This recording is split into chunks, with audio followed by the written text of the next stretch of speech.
How electricity really works. Most people use electricity every day.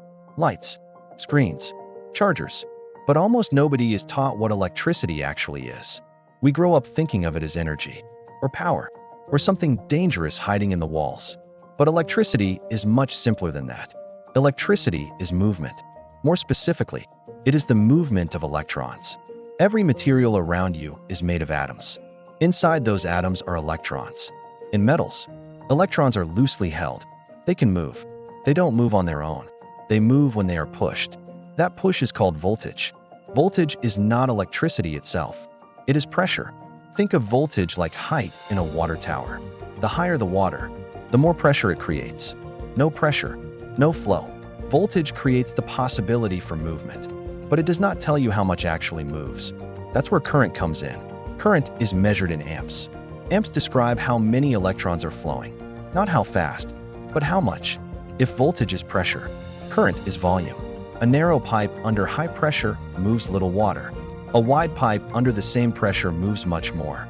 Same pressure, different flow. Electricity works the same way. High voltage does not automatically mean danger. High current does.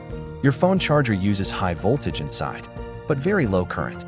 That's why it's safe. A power tool uses much more current. That's why it feels powerful, and why it heats up. So now we have two pieces: voltage, pressure, current, flow. But there is still one missing idea: resistance. Resistance is how much a material pushes back. It limits how much current can flow. Thin wires have more resistance. Thick wires have less. Long paths resist more than short ones. Devices are designed to resist electricity in specific ways. That resistance is what makes electricity useful. A light bulb resists electrons. They slow down. Energy is released as heat and light. A heater resists them even more. Almost all the energy becomes heat. A motor resists them unevenly, turning movement into rotation. Now let's connect this to something practical. Watts. Watts are not a separate thing. They are a result. Watts describe how much work electricity is doing. In simple terms, watts equal voltage multiplied by current. Pressure times flow. A little pressure with a lot of flow, or a lot of pressure with a little flow. Both can produce the same power. That's why different devices behave so differently. A phone charger might use 20 watts. A microwave uses 1,000, not because it has stronger electricity, but because much more current is flowing. This is also why heat matters. When current flows through resistance, some energy always turns into heat. More current means more heat. That's why wires have limits, and why circuit breakers exist. A breaker doesn't care about voltage. It cares about current. If too much current flows, wires overheat, insulation melts, fires start. So the breaker cuts the circuit. Not because electricity is evil, but because physics is predictable. Now let's clear up a big misconception. Electricity is not consumed. Your devices do not use up electrons. Electrons move in loops. They start. They return. What is consumed is energy. Energy is transferred from the source, through the circuit, into heat, light, motion, or stored chemical energy. The electrons themselves remain. Now let's zoom out. Where does all this pressure come from? From generators.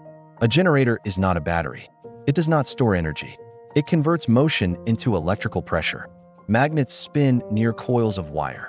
That motion forces electrons to move. It doesn't matter if the motion comes from steam, wind, water, or nuclear reactions. The generator only cares about rotation.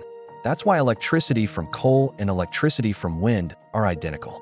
Once it enters the grid, it's all just voltage and current. Now one final piece. AC and DC. Direct current means electrons flow in one direction. That's what batteries use. Alternating current means electrons constantly change direction, back and forth, dozens of times per second. This seems inefficient, but it isn't. AC allows voltage to be increased or decreased easily. High voltage for transport, low voltage for homes. High voltage means low current. Low current means less heat loss. That's why power lines use enormous voltages, not to be dangerous, but to be efficient. When electricity reaches your house, transformers lower the voltage. Current increases. Power stays balanced. And your devices take exactly what they need. Nothing more, nothing less. Electricity is not magic.